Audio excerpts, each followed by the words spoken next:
Hi, friends. Michael Supreme coming at you guys with some real talk. So, for tonight's real talk, you guys already know the vibes. I'm at work, walking around, patrolling the grounds or whatever. And tonight, I just wanted to talk to you guys about my spiritual journey or even just a spiritual journey in general. But I'm gonna mostly be speaking from the lens of my experiences. Um, Most of this stuff I've kind of already kind of disseminated to you guys through like a lot of my readings, Sacred Sundays, channel messages.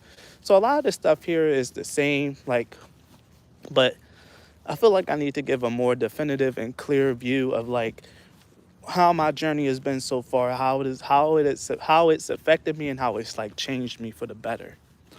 So this will be more of a deeply personal talking session. I don't really like to always interject my energy into my readings. So or really talk about myself too much in my readings because I don't want to crowd over my own readings.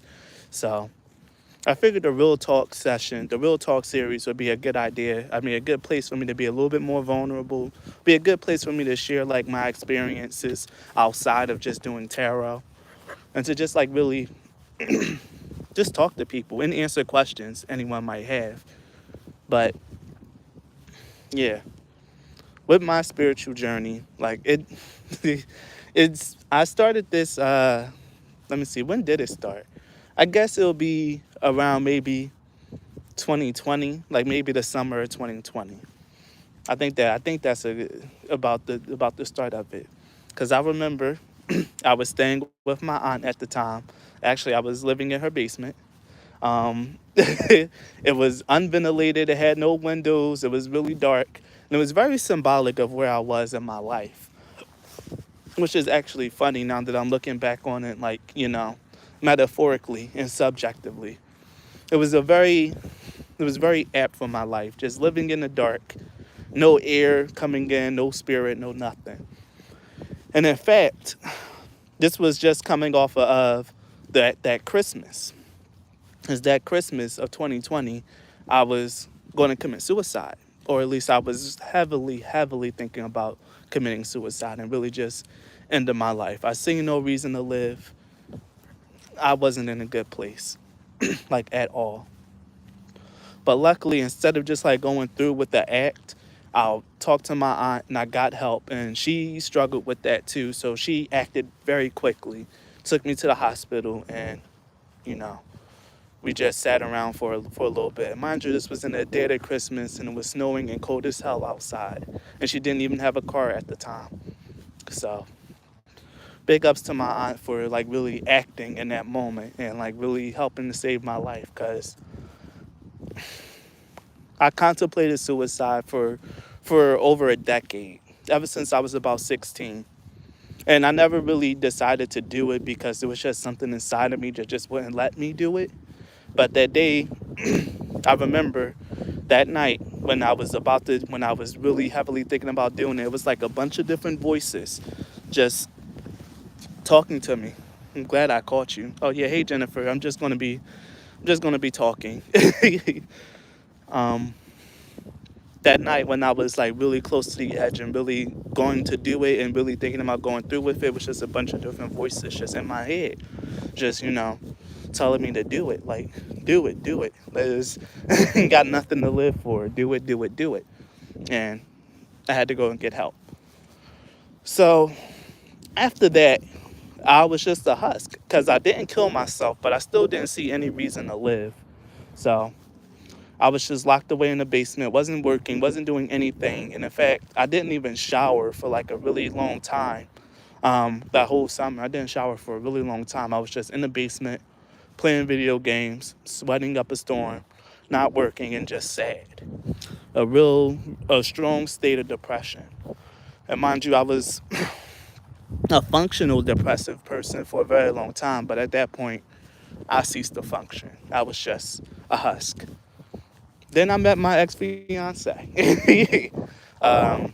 do a little dating app or whatever. I just decided to just like reinstall it on my phone like the day that I met him. So I wasn't even like on there for like too long. I just reinstalled it because I was completely separate and disconnected from the world at that time. So started talking, and I guess lucky for me, he, even though he wasn't like a spiritual person, he was like a staunch Christian. He still had a very strong spiritual gift. And he can sense that something was wrong. He can sense that something was wrong. And then once I started talking, he was like, well, he told me like what I'm hearing is like the magic is you are the magic. He was like, yeah, and that was his thing that he had to keep repeating to me is that you are the magic. He told me that, and he felt this very strongly, that he felt like, he said that's not God's plan for you. He was like, what are you talking about? Like, it's breaking my heart to hear you say something like this. And this is before we even really knew each other. He was like, it's breaking my heart to hear you say something like this because there's something about you, and God is really telling me that I need to step in here because there's something about you that it'll be a shame if you just don't understand this about yourself, that you are the magic. He was really adamant. He said, God is really pushing me towards you and telling me to save you and to talk to you. And so we talked. And mind you, it wasn't like he brainwashed me or anything like that, because I was already under the impression, I already had like my strong intuitive nudges that maybe I need to give faith a chance, that maybe I need to believe in something higher than myself or believe in something better, and to give in to that energy of manifestation and faith in order for my life to improve. That was already something that I felt and that I've already noticed, because I looked around at all the people who had faith, who believed, and who like really had a connection to like a higher power. And I seen how good their quality of life was. Like when good things happen, they will always give praises to God. They were living well. And me being the person that I am, I observed that and I seen that. And not a lot of people will make that kind of connection. So it's just how different that how differently that I thought about things. And so a couple months into us talking, well, it wasn't even a couple months, it was like really like maybe a few weeks later, I just said, I'm gonna give faith a try.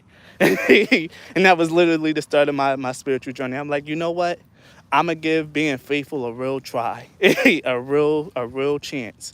And then I just started doing it. Like it sounds so weird to say looking back. It's just like that's so odd, but that's exactly how my spiritual journey started. I said I'm gonna give faith a chance, and so I did. I took to it like duck to water. Like it was just it was more natural to me than what I thought it was, because I was more so agnostic.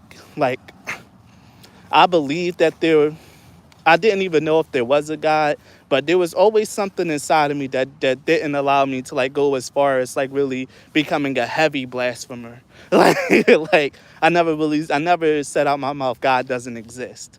I just always said that I don't know. And if he does, he must not love me because my life sucks. So that was one of my things. So come to find out, being a person of faith was actually very, very easy for me. And honestly, truly, it was a slow but steady improvement that had to happen. Like nothing just changed overnight for me. I had a very long and hard walk over the next few years. When I started giving faith a chance, I ended up getting. That's when I had like it wasn't my very first dream, but it was a very powerful dream that I had. My very first dream that I had that let me know that God was real, but I wasn't interpreting that at the time because it was still way before I had my awakening. Was during this dream, I was overlooking a battlefield, and it was like a battlefield with golden light in the background. And it was like people in armor, some of them with wings, some of them didn't have wings, and they were battling each other. And I was like hovering over the fields, and I got to see the battle. And if you guys seen 300, then they got the little slow motion cuts and stuff like that. So I was seeing that. And then as I was hovering over the field, I was drawn into like the sun. And I was looking into the sun, and then I heard a whisper. and it said Yahweh. And then the sun got brighter, and then I woke up with my heart pounding. I told the person at the time about that, but he wasn't spiritual at all. He was like, "Oh, we don't call God that," and that was that. So I always kept that to myself, but it was a really beautiful dream. And now fast forward that once I began my awakening, once I said that I was going to give faith a chance, I think maybe 2 nights or maybe a week after that, this is the dream that I had. That I shared this dream with you guys before, but this is my favorite dream. This is the one that's like really the closest to my heart because this was like the dream of my awakening. I was dressed like as a king. I was in regal garb.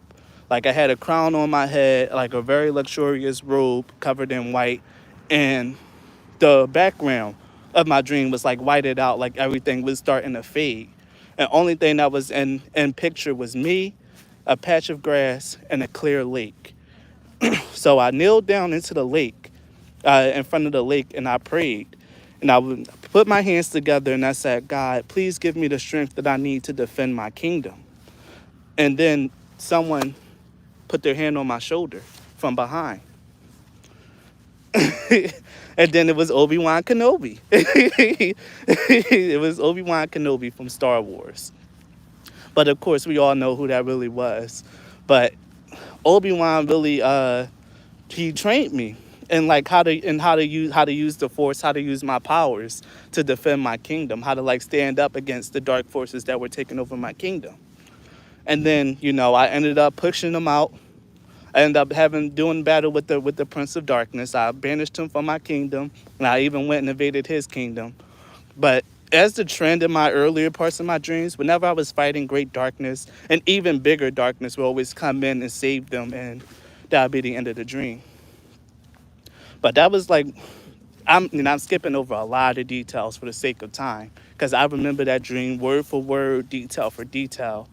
That's how that's how close that dream is to my heart. Like I remember it blow for blow. So I gave you guys the extremely short version. But yeah, so that was the start of my spiritual journey. From there, me and my ex-fiance was doing a lot of talking, a lot of dream interpretation, a lot of work from there. But then I ended up moving out with him. Like once the start of the pandemic happened, this was just like a very spur of the moment thing, a very spontaneous thing. And honestly, truly, it was the craziest and most spontaneous decision I ever made in my life. I decided to move all the way across the country to go to Washington State to be with a man who I didn't even know for that long. And we were together for an additional year and a half after that. Quite a while. This feels good to just like really talk about this stuff. So then, as I was over there in Washington for the next year and a half, I started having more powerful spiritual experiences.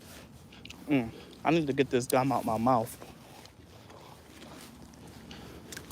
I started having more powerful spiritual experiences.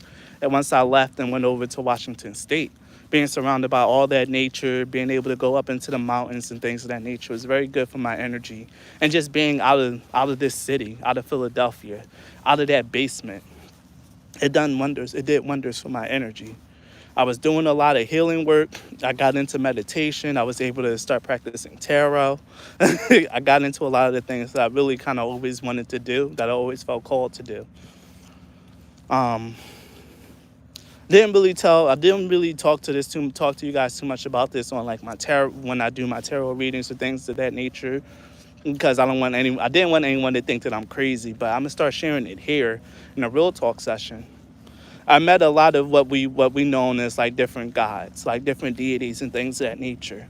And I had a lot of the stuff that they were saying to me be confirmed throughout my life. I even had an encounter with Jesus in my meditations and things of that nature. It was the deepest and most spiritual experiences that I had over there. It's going to get really loud because I'm walking past the generator, but I need to get this gum out my mouth. Give me 1 second, guys.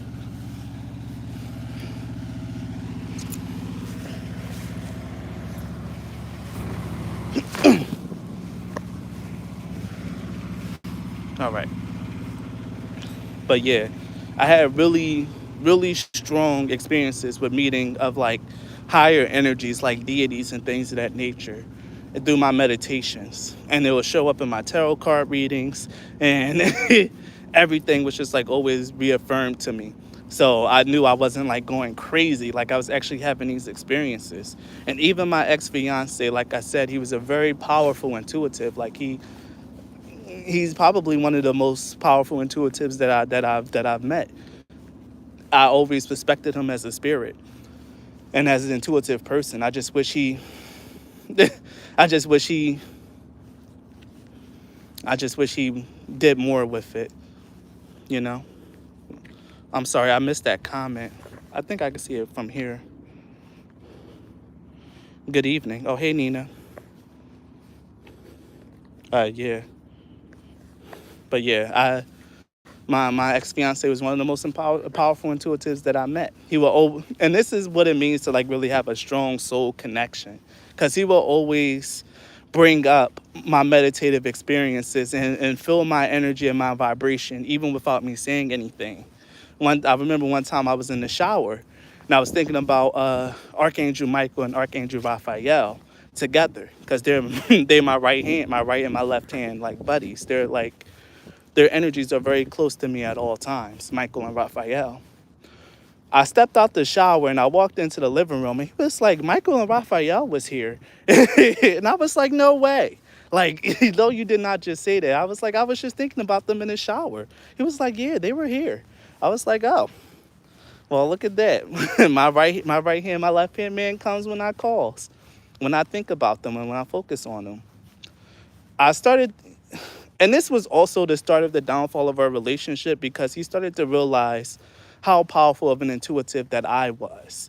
And little did I know, I was having a lot of dreams about someone being very jealous, someone trying to take me off my throne, someone trying to like really, someone really trying to like really make me feel bad about my gifts, or like really try to downplay my gifts.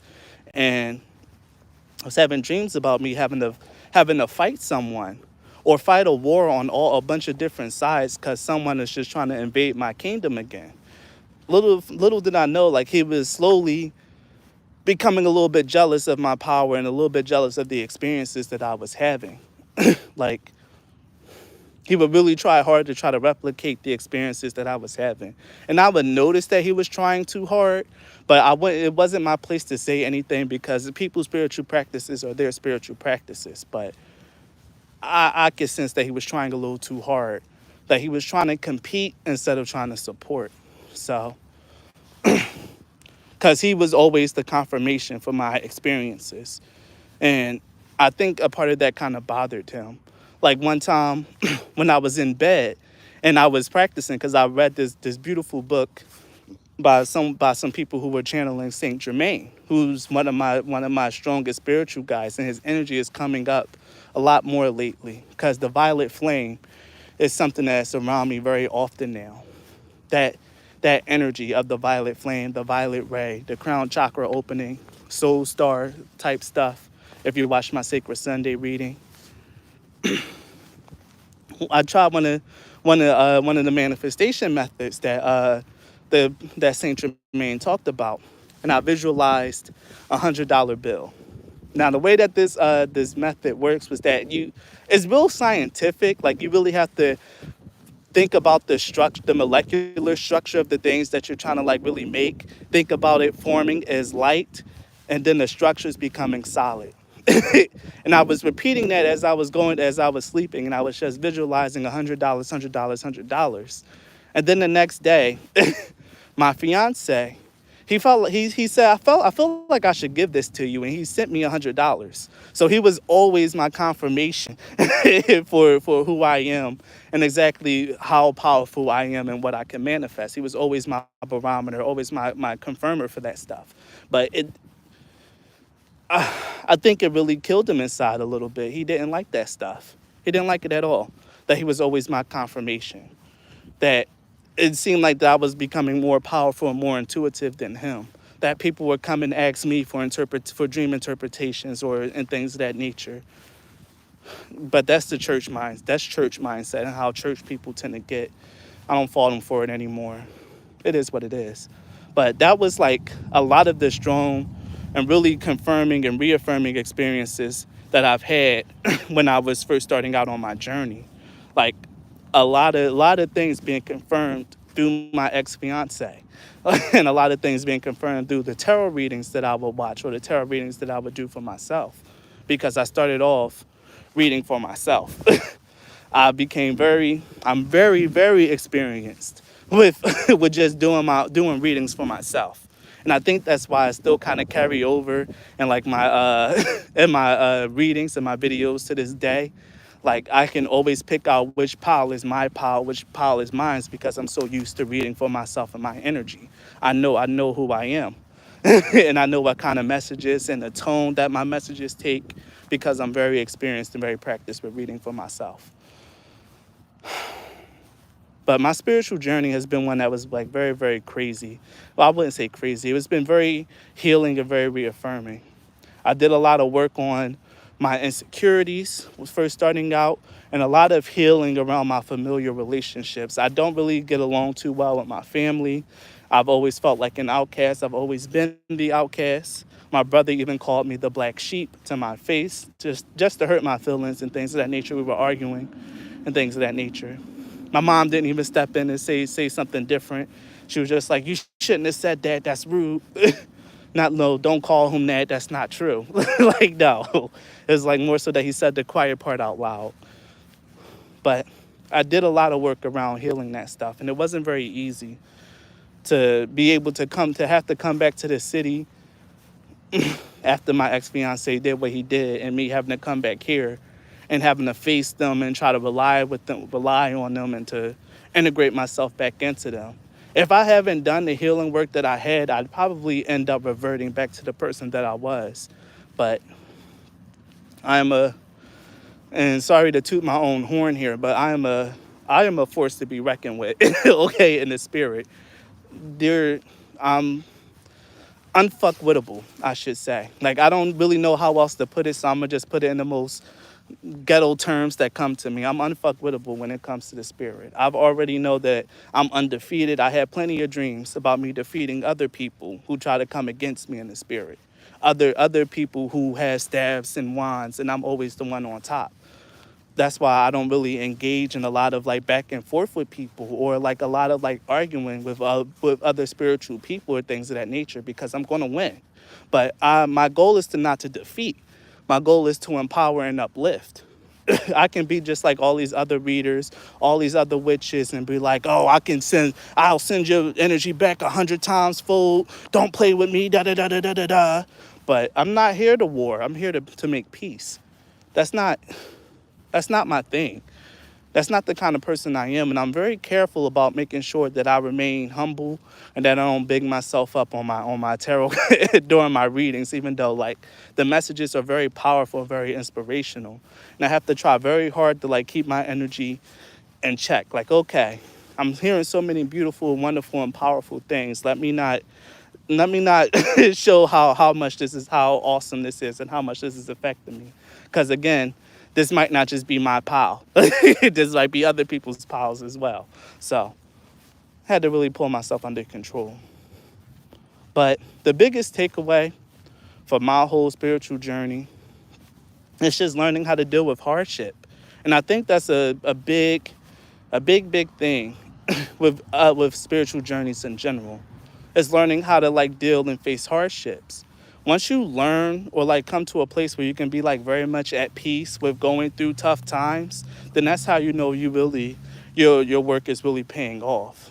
If you go through something hard and you start freaking out, you start losing your faith, you start spiraling out of control and things of that nature, it's very much human, and no one's going to knock you for it, and it's all part of your journey. But you'll know that you've done a lot of your healing and a lot of your work when you face an inconvenience, a setback, a problem, a challenge, an obstacle, and you're not even fazed by it. You can be calm, think rationally, assess and trust in your guidance and your intuition to see yourself through. And that's the phase and the part of my journey where I'm at now. But But part of what comes with that is understanding how things kind of just slow down at a time. Because now that I'm like at this energy and I'm at this point, things have just kind of just like stopped. Like everything is like slowed. It might feel, if I was a lesser person, I might say things have become stagnant. But I know that it's a period of stillness right now to let this new vibration really settle in and to really and honestly become rooted in my being and in my spirit. Because this energy of peace that I'm in is something very new to me. As I just mentioned, like earlier in this video, I hated my life. I hated everything about my life, and I wanted to kill myself. But I haven't felt like that in so long, and I have a newfound peace that I never had before.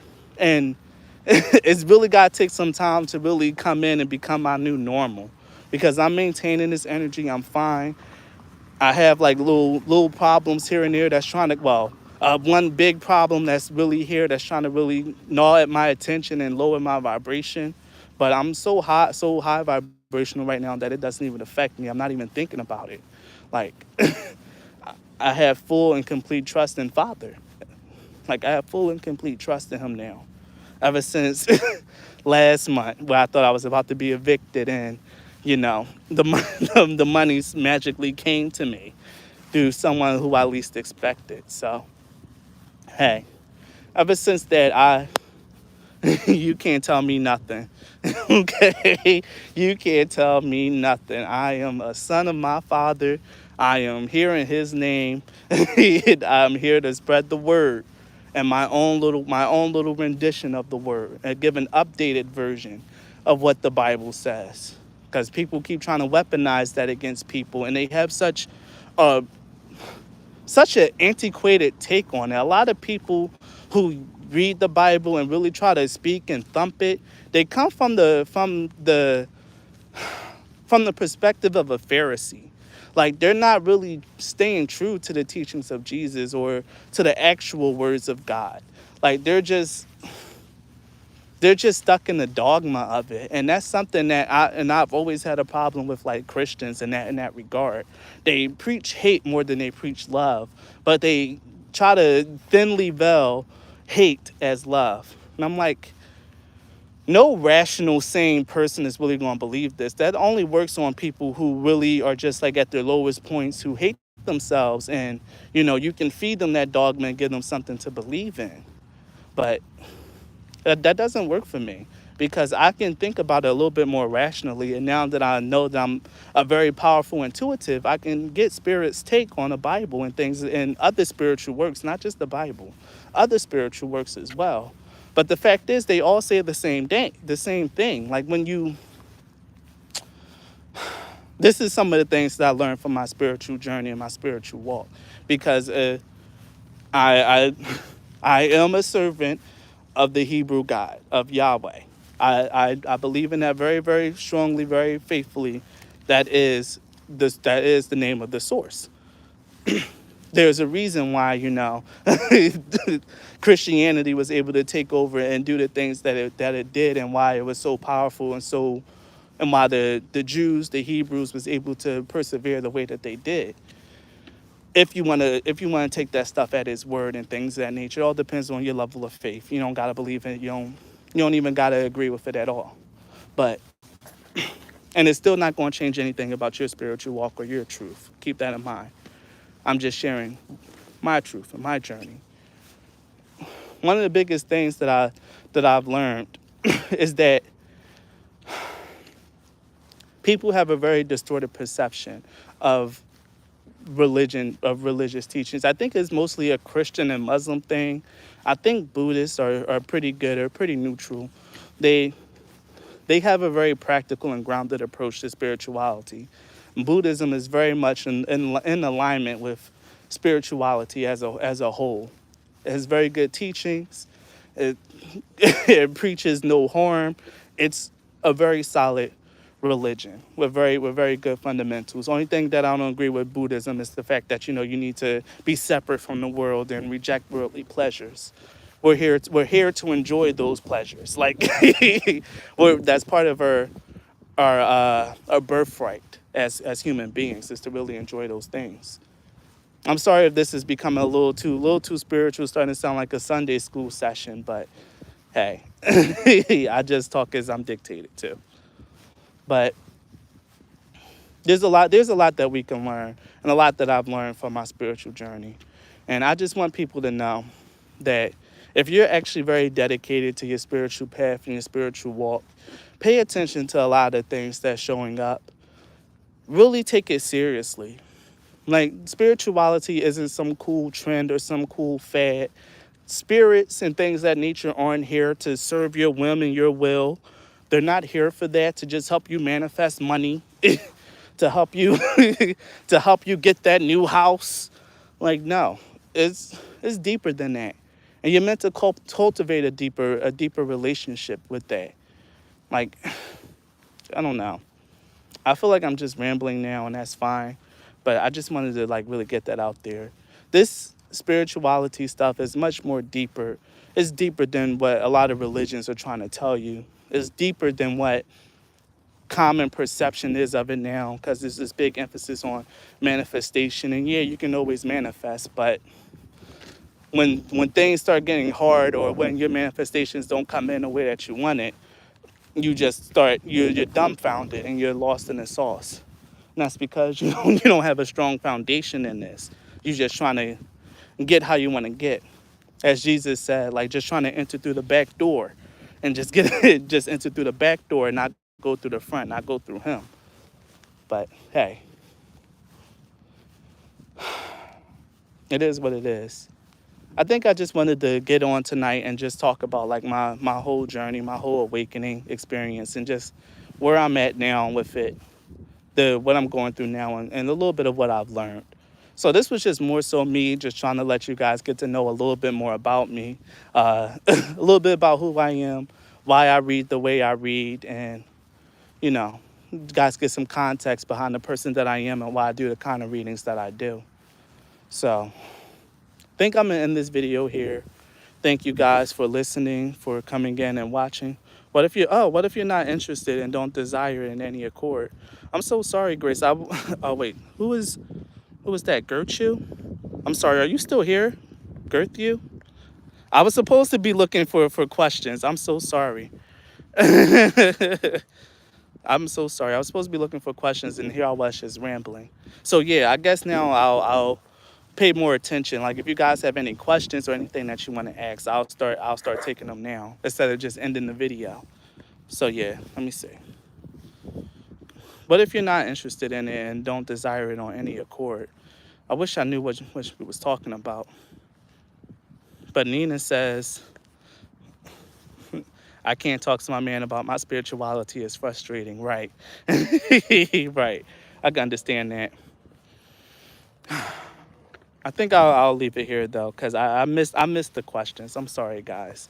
I know I said Q&A, and then here I was rambling, taking up space. Okay, what is your greatest fear? Thank you, Zippera. My greatest fear. What is my greatest fear? Damn. My greatest fear is something that's very mundane. Like, honestly, my greatest fear is drowning.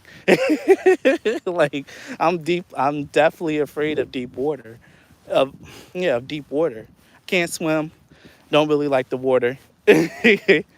That's why even in my dreams, whenever I am like about to be in water, I always panic and wake up. Like, that fear of water runs very deep. It pervades even in my dreams. So I guess that's my deepest fear is drowning. I don't know. I think that's it. But if we're talking about existentially, I don't really have any existential dread or any existential fear. I used to think about what happens after death, but now that I'm really at a good place in my spiritual walk, I don't fear death anymore, because I know it's just a transitory state. It's just a change into a new journey, into a new direction, into a new place. Only thing I wish for is that when I do die, if I'm ever reborn, I'll be reborn in a place where, the magic that we see on TV is real. Make me a powerful wizard and a powerful sage, please. That's all I want. To be a great hero in some far off distant land. That's what I would like for my next life to be. to be a powerful sage and a powerful hero. But yeah, I don't really. Is there a correlation with emotions too? Water equals emotions in tarot? I don't know. I don't think so. I know. At least in my experience, like before, I used to have a little bit of a heart. Oh well, I guess maybe so, because lately in my dreams, I haven't really been afraid of the water. Like I said, I even had that dream while I was stranded out in the middle of the ocean, and I allowed myself to sink, and I and I stayed sunk for a little bit before I pulled myself up. So maybe there is a little bit of a correlation there. Once I started getting deeper into my spiritual journey and more comfortable in my walk, I allowed myself to really be submerged. Because a lot of I now dream now that I'm thinking about it, I had quite a few dreams with me being submerged underwater or something like that. And every time I would go under, I'd panic and wake up. So it could be about the depths of yourself and things of that nature. You can definitely take it that way. I wasn't thinking about it like that, but yeah, it could definitely be me being more comfortable going into the depths of who I am now. So that's a good catch. I was going to completely disregard it, but I think you might be right there. You might be right, Zippera. Me being more comfortable exploring who I am and expressing myself in that manner. Definitely right. Man, thank you for sharing. No problem. Thank you for asking.